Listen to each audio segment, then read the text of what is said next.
Saat mendengar kata geografi, apakah ini yang ada di bayangan kalian?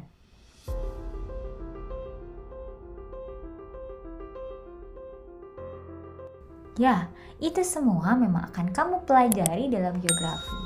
Tapi geografi itu sebenarnya ilmu tentang apa sih? Geografi di Indonesia sudah dikenal sejak zaman pendudukan Belanda. Istilah geografi yang dipergunakan adalah aardrijkskunde. Istilah ini sama dengan yang digunakan di negeri asalnya yang kemudian ilmuwan Belanda membawa dan memperkenalkannya ke Indonesia. Ketika Jepang menduduki Indonesia, dengan semangat Asianya, penggunaan istilah aardrijkskunde diganti dengan istilah yang sesuai dengan bahasa setempat. Ilmuwan Indonesia kemudian menggantinya dengan istilah ilmu bumi.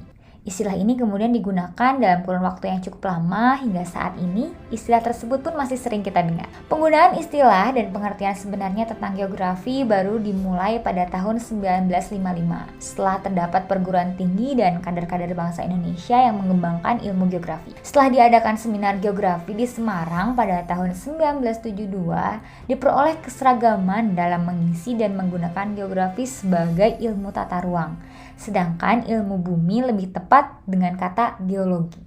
Igi pun merumuskan bahwa definisi geografi ialah ilmu yang mempelajari persamaan dan perbedaan fenomena geosfer dengan sudut pandang kelingkungan dan kewilayahan dalam konteks keruangan. Dari definisi geografi yang dikemukakan Igi tersebut, kita dapat memperoleh kesimpulan bahwa geografi merupakan ilmu yang mengkaji tentang ruang atau tempat-tempat di permukaan bumi yang saling berbeda satu sama lain. Suatu ruang dalam geografi memiliki karakteristik yang unik. Hal tersebut terjadi karena perbedaan kondisi fisik dan sosial yang terjadi di tiap wilayah itu memang berbeda adanya.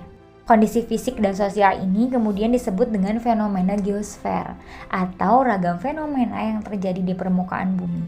Geosfer terdiri dari beberapa unsur, yakni litosfer, hidrosfer, atmosfer, biosfer, dan antroposfer. Kelima unsur tadi dikaji dengan 3 pendekatan, yaitu pendekatan keruangan, kelingkungan, dan kewilayahan. 3 pendekatan inilah yang membuat geografi berbeda dengan ilmu lainnya. Misalnya saat mengkaji fenomena bencana gempa, maka geografi akan berusaha mencari persamaan dan perbedaan karakteristik gempa di berbagai tempat. Misalnya, apa persamaan dan perbedaan gempa yang terjadi di Indonesia dan Jepang. Di samping itu, geografi juga menggali hubungan timbal balik antara lingkungan fisik dan kegiatan manusia. Misalnya, mengapa besaran skala gempa yang sama menimbulkan skala kerugian yang berbeda di 2 wilayah yang berlainan. Kemudian, geografi juga mengkaji keterkaitan wilayah satu dengan wilayah lainnya.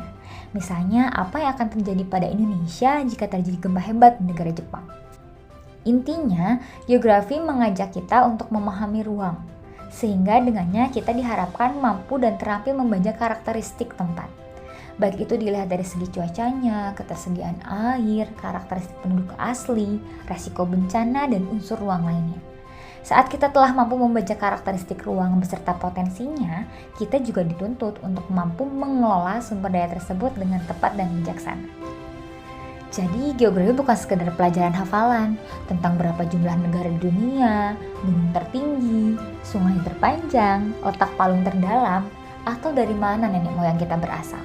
Lebih dari itu, geografi mengajak kita berpikir lebih jauh untuk menganalisa jalinan romansa antara alam dan manusia, memprediksi dampak bencana yang mungkin terjadi, bagaimana memahami dan mencintai lingkungan, dan mempertajam rasa agar lebih bijaksana mengambil keputusan, bahkan sampai berstrategi membangun negara. Selamat datang kawan, inilah geografi. Mari mempelajari bumi, hingga kita tahu diri dan dicintai Ilahi.